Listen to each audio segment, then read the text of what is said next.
everybody, another night, another movie, and I just got done watching 2001's Donnie Darko, starring Jake and Maggie Gyllenhaal, Holmes Osborne, Drew Barrymore, Noah Wyle and Patrick Swayze. This one I've seen once before, and I don't remember much about my thoughts on it other than, what the fuck did I just watch?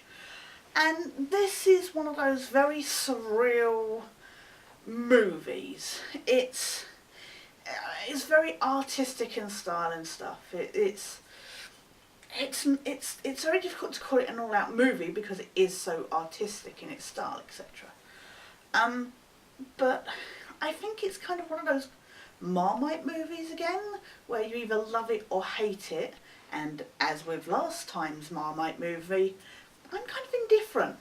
But, so, the plot as I kind of understand it is that Donnie, played by Jake Gyllenhaal, is this very intelligent but very kind of bored, insecure teenager who's just frustrated at school. I think this is one of those things that brings up the old Buffy the Vampire Slayer kind of line where they say school is hell. So he's bored there and he's in this very puritanical kind of restrained town, and so he's bored there, and there's this incident where we get told that he's on medication, but he starts having these visions of this like 7-foot tall rabbit, and not in the Harvey Nice kind of way. He follows this rabbit out, we believe, while sleepwalking. He goes outside of the house, and at that moment a large engine falls off this like Boeing 747 jet plane and crashes onto the house, and had Donnie been at the house, he would have been killed. So he finds himself responsible to follow what this rabbit tells him, other than the fact, you know, he sees it as this his imaginary friend that he doesn't want to be alone, so he sees Frank the rabbit as this kind of companion, somebody who will make sure he's not alone, and you know, he feels responsible because, you know, he feels he saved his life, etc.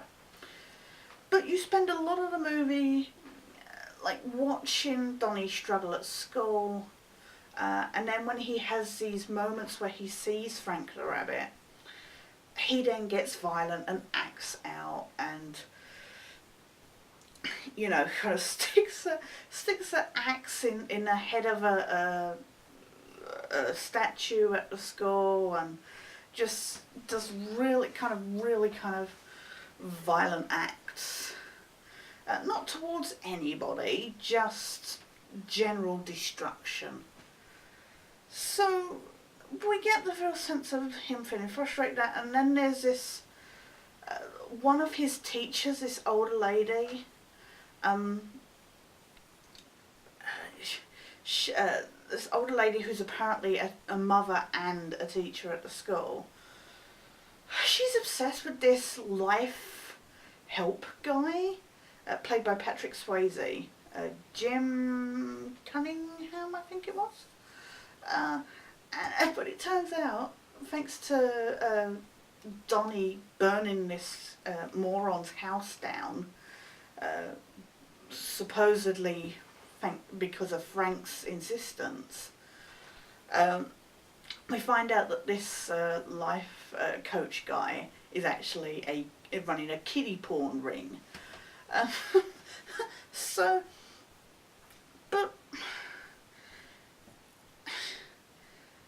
you go through, Donnie gets a girlfriend, but I didn't say, Frank told Donnie that the world was going to end in I don't know what it was, 28 days, 6 hours, 32 minutes and 12 seconds or something like that. I don't think I've got that right at all, but it's something along those lines.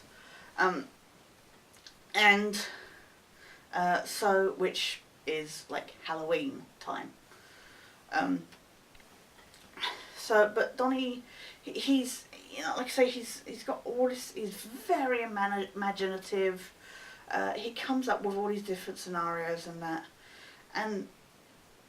But he keeps having all these bizarre, like, trippy visions, and there's this bizarre, like, penis tentacle bubble thing that I don't get.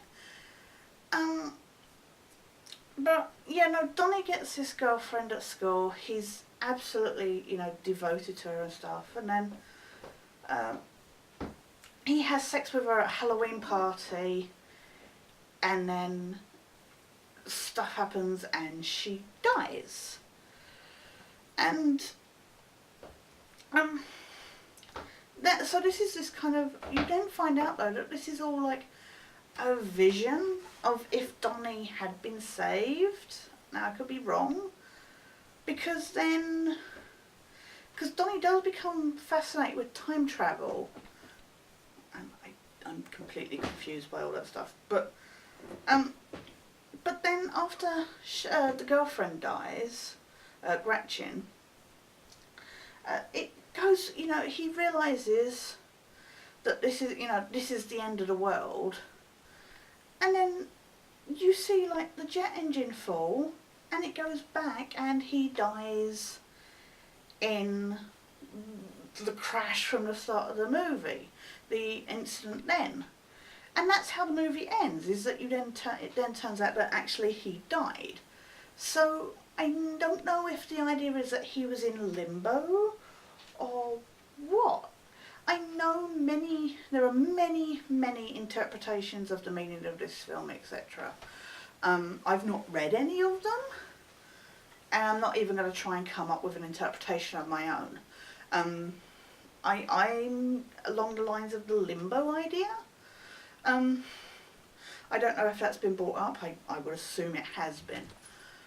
But it is very surreal. It's kind of along the lines of, if you like stuff like Jacob's Ladder or The Fisher King or something like that. It's very along those kind of lines where it's surreal but still enjoyable. It's not absolutely fuck-wittingly bizarre like Braindead was. It is an enjoyable, I don't know if this is the director's cut that I've got. I don't think it is. And I don't know if the director's cut is any good, or if it's one of those like Apocalypse Now Redux or Drag Me to Hell, where actually the director's cut is shittier than the theatrical version.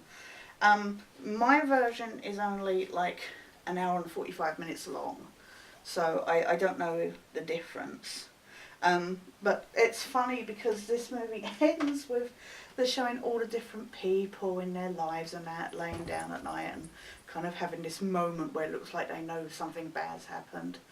And they have Gary Jules's version of Mad World playing. And you know what? That should probably be an emotional moment. But that song now is ruined for me, because now it just makes me think of the Gears of War Xbox advert from back in the day. So every time, I swear, I wasn't even a fan of the song before, and then it was used in that trailer and I'd see it all the time, and now all I see is that trailer whenever I hear that song. So unfortunately played over the end final seconds of the movie, and I was just like, okay, it's Gears of War. So, but yeah, no, it is very artistic. This is not, if you have a short attention span, if you don't like surreal movies, then this is not going to be for you at all. If you need everything explained to you, which is sometimes the case for me, but not, I don't mind this movie. If you if you need everything cut and dry, black and white, plot wise, this is just going to be completely bizarre and kind of pointless to you, and frustrating, because you'll get 15-20 minutes in and just go, oh, there's no point to this. Personally, I like it. It's not one of my favourite movies. I've seen that this is on a lot of movie lists, like movies you must watch before you die and stuff like that, and quite high up on those lists. I don't rank it up that high. There are many, many, many better films than this. I would certainly even put The Fisher King higher up than this. But it is worth checking out. It is one of those movies that you need to experience. It is more of an experience than a storytelling vehicle. And I think different people with different psyches and stuff will get different things out of it. I think for many of us as humans, that whole, desire not to die alone is instilled in all of us. As somebody who takes tablets, who takes antidepressants, I get something out of it seeing this character. So I think different people get different things out of it, and even the plot. Pace-wise, it's relatively good for a movie that jumps all over the place. Everybody's spot on. Jake Gyllenhaal is quite positively creepy. There's something very Clockwork Orange about his performance and that character, even just that downcast, down chin look that he gives. But yeah,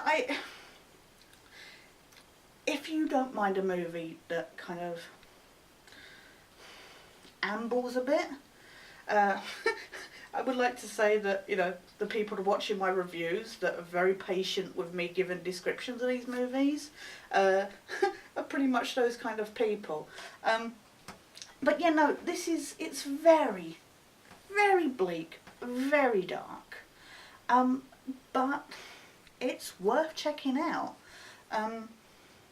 So, like I say, it's just a good thriller, drama, supernatural, the fuck fest. So yeah, that was tonight's movie, 2001's Donnie Darko. Thank you so much for tuning in to this episode of A Movie a Night. And thank you for, please comment, please share your thoughts, especially if you've seen this movie, what your interpretations of it were, etc. We'll be back again tomorrow night with another movie, another horror. But for now, this is Sketch.